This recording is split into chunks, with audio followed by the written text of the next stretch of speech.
Allah. Bismillahirrahmanirrahim. Assalamualaikum warahmatullahi wabarakatuh. Okey, hari ni hari tak kerja. CM berada di rumah hari ni. Hari ni jam pukul 10. Sekarang macam biasa, sembang santai Khamis bersama CM Sembang santai Khamis bersama CM. Okey, tajuk kita hari ni adalah penting ke carta organisasi tu, ya? Tajuk kita hari ni, penting ke carta organisasi tu. Okey. Jadi kalau kita tengok kat sini, penting tak penting carta organisasi tu adalah untuk kita berbisnes contohnya. Sebelum tu minta siapa yang bersama-sama CM pagi ni share ya. Kemudian tu salam maulidi Rasul. Allahumma salli ala Sayyidina Muhammad wa ala ali Muhammad. Macam kita katalah hari ni hari keputraannya. Bersama-sama kita ya, meraihkan hari keputraan sallallahu alaihi wasallam. Okey, penting ke carta organisasi?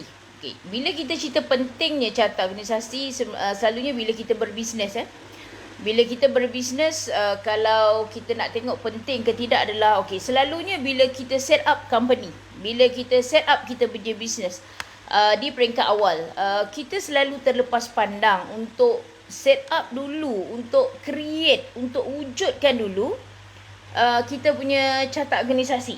Ya, kita selalu terlepas pandang kat situ. Okey, yang ada bersama-sama CM, mohon share ya, mohon share kat situ. Jadi dapatlah kita sama-sama berkongsi ilmu kat situ ya, dapat bersama-sama untuk kongsi ilmu ya. Jadi CM harap yang lain pun dapat bantu untuk share. Okey, kalau kita tengok pentingnya carta organisasi dalam bisnes yang kita buat. Okey, kenapa kita kata benda tu penting? Okey, dia mudah je. Okey, mana yang baru nak mulakan perniagaan, baru nak merancang untuk perniagaan ya.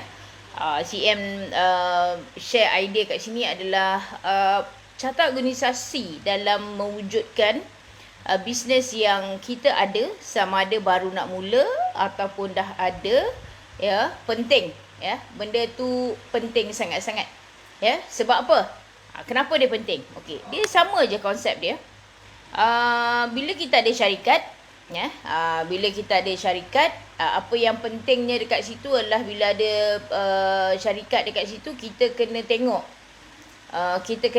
dari segi siapa tim kita. Okey, kita kena tahu siapa tim kita tu, siapa yang membuat keputusan, apa kerja dia. Okey, kemudian tu dari segi reporting, okey, siapa mereport ke siapa. Okey, benda-benda tu penting ya. Benda-benda tu penting sebab macam kita katalah, bila kita dah ada bisnes ya, kenapa carta organisasi memainkan peranan yang penting, di mana dekat situ kita dapat melihat keseluruhan dia punya skop kerja semua kat situ. Okey, kebiasaannya ya, CM nak share juga, nak nasihatkan juga, kebiasaannya kita bila melihat kepada carta organisasi ni, selalunya kita melihat kepada nampak pergi cari dekat internet, Google search, bila tengok kat situ, cantik ni, ada yang ni dia punya turutan dia nampak cantik, carta organisasi ada CEO situ, ada chairman situ. Ingat sekiranya status perniagaan kita adalah perniagaan yang mana di bawah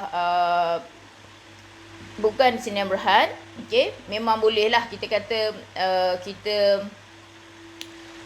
ada kat situ CEO ya, managing directors dan sebagainya. Tapi untuk yang bukan Sdn Bhd dekat situ tak sesuai, sebab dekat SSM kita dah tertulis jelas pengurus dekat situ ya. Jadi kena hati-hati bila kita create ataupun membina carta organisasi kita kat situ. Okey, kenapa kita kata pentingnya carta organisasi? Okey, satu, kita kata wujudnya carta organisasi ni adalah dia refleks dekat bisnes yang kita nak buat. Bukan main suka-suka wujud je, tak. Oh, kenapa carta organisasi ni? Oh, saya nak sebab nak letak dalam profil. Kena ingat carta organisasi tu kena ada roh dia. Okey, orang dia kena betul. Maksudnya kalau kita tengok, kita ambil carta organisasi kita, kita tengok manpower yang kita ada. Kita tengok jawatan-jawatan yang ada. Yang tu penting. Bukan saja kita melihat kepada ada ke tak ada ke, tapi carta organisasi tu wujud disebabkan kita nak buat expansion, kita nak berkembang. Nanti kita tahu nak hire siapa lepas ni. Katalah baru mulakan perniagaan, kita lah jaga account, kita lah jaga admin, kita lah jaga HR, kita lah buat operation, semua kita. Tak dinafikan benda tu, ya. Tak dinafikan benda tu sebab memang kita akan buat sendiri. Kita tak nafikan benda tu, memang kita akan buat sendiri. Tapi macam kita katalah, bila kita buat sendiri, ya, tapi bila kita nak berkembang nanti, ya, bila kita nak berkembang nanti, kita kena tahu dah bahawa, ya, bila perkembangan tu berlaku, kita tahu dah. Okey, kita tahu dah nak ambil siapa, nak buat siapa yang akan ada dalam grup kita, ya. Benda-benda tu. Kalau tak nanti macam kita katalah, bila kita kata untuk kita berkembang, dia akan jadi macam okey, saya tahu saya nak buat yang ni je. Okey, lepas tu kita start buat kesilapan-kesilapan di mana kita tak tahu siapa yang akan buat, ya. Kita tak tahu benda tu, siapa yang akan join benda tu, siapa yang akan melihat kepada skop kerja dia, apa nak buat. Dan selalunya bila carta organisasi kita tak berfunction seperti bisnes kita, ya, dia akan berlaku dekat situ carta organisasi lain, apa yang berlaku dalam organisasi kita yang sebenarnya lain. Itu bahaya. Ya, kalau kita tengok kat situ. Itu sebabnya kenapa bila kita pergi kepada perkara-perkara lain, ya. Contohnya kita kata perkara lain tu adalah yang mana dalam carta organisasi kita ada kat situ eksekutif jualan contohnya. Tapi dalam organisasi kita yang sebenar, tapi dalam carta organisasi kita tak wujud. Tak ada pun jawatan tu, ya. Department tu pun tak ada, ya. Jadi macam mana? Itu sebabnya macam CM kata, okey, bila kita berbisnes, carta organisasi memainkan peranan yang penting, ya. Kita kena tahu apa dia. Satu, okey, dekat siapa kita mereport. Alright. Kedua, kita tahu dah skop kerja dia apa. Bila wujudnya carta organisasi, automatically kita kena wujudkan, okey, dia panggil skop kerja ataupun job description, okey. Job deskripsi contohnya, yang tu kena wujudkan, ya. Yang tu kita kena wujudkan di situ. Alright. Jadi bila kita wujudkan deskripsi job description kat situ, kita akan tahu jugalah. Maksudnya bila CM kata kita tahu tu, dekat mana kita nak buat expansion tu. Okey, department mana yang kita nampak macam tak cukup manpower, department mana yang kita nak tambah lagi, jawatan apa lagi. Automatically bila kita ada carta organisasi, HR kita akan lebih peka.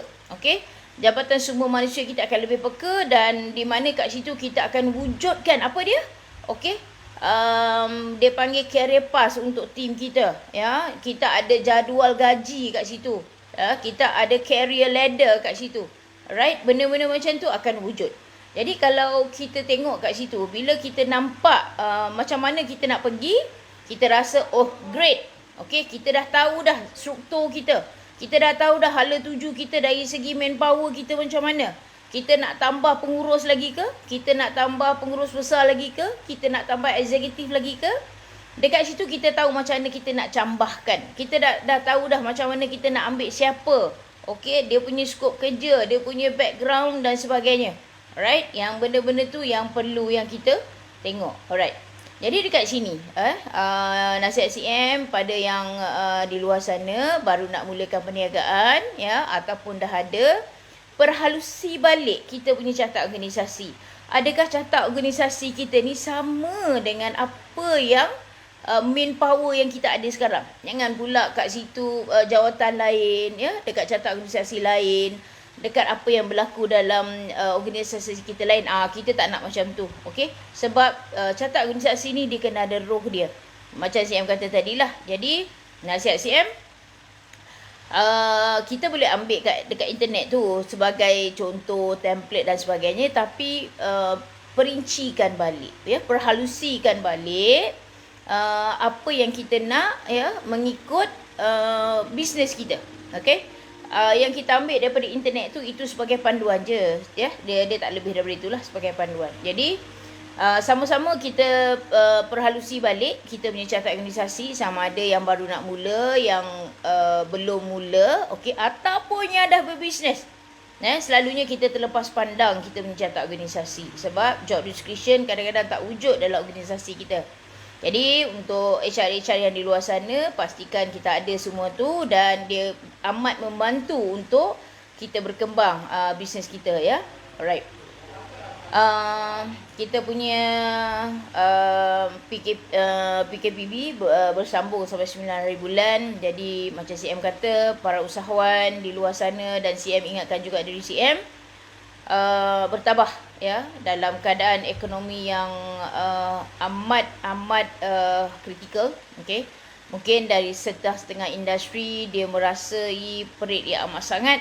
Okey, tapi setengah industri, contohnya makanan dan sebagainya, impact tapi tak berapa sangat. Apa sekalipun keadaan, okey, bertahanlah, ya. Kita tak cerita bisnes yang mendapat keuntungan sebelum COVID, tapi kita bercerita macam mana kita nak mempertahankan bisnes kita. Okey, sebab situasi para usahawan lalui COVID-19 adalah di mana situasi yang tak pernah kita lalui, ya.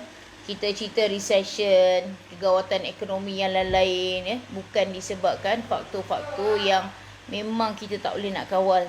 Contohnya, ya, COVID-19 ni perkara yang masih membelenggu CM personally sebenarnya, dia tak ada vaksin. Jadi nak keluar, ya, dah umur 50 ni nak keluar masih rasa takut lagi, ya. Dan CM sendiri hadapi masalah di mana pakai mask tu memang dia jadi lemas, ya. Jadi nak keluar tu tak sangatlah. Jadi untuk usahawan di luar sana, cepat-cepat ambil keputusan, cepat-cepat tengok balik sekiranya apa yang kita rancang tu tak jadi, ya. Dia sebenarnya bila kita rancang pelaksanaan, execute kita tu, perancangan pelaksanaan kita tu, bila kita nak buat tu kita nampak tak jadi, jangan teruskan. Stop. Sebab kita tak mampu nak hadapi kerugian lagi dah, ya. Kalau zaman dulu sebelum COVID, katalah rugi sikit tapi kita akan boleh cover dengan keuntungan kita, tapi sekarang jangan buat konsep macam tu. Bila kita nampak apa juga perkara yang kita buat tak boleh jadi, cepat-cepat buat keputusan, ya. Cepat-cepat buat keputusan. Alright, doa CM semoga dipermudahkan urusan kita semua, dan take note, ya, pentingnya catat organisasi bila kita membina bisnes kita. Alright, salam sayang daripada CM dan doa moga sama-sama kita dipermudahkan urusan, dan salam Maulidur Rasul. Assalamualaikum warahmatullahi wabarakatuh.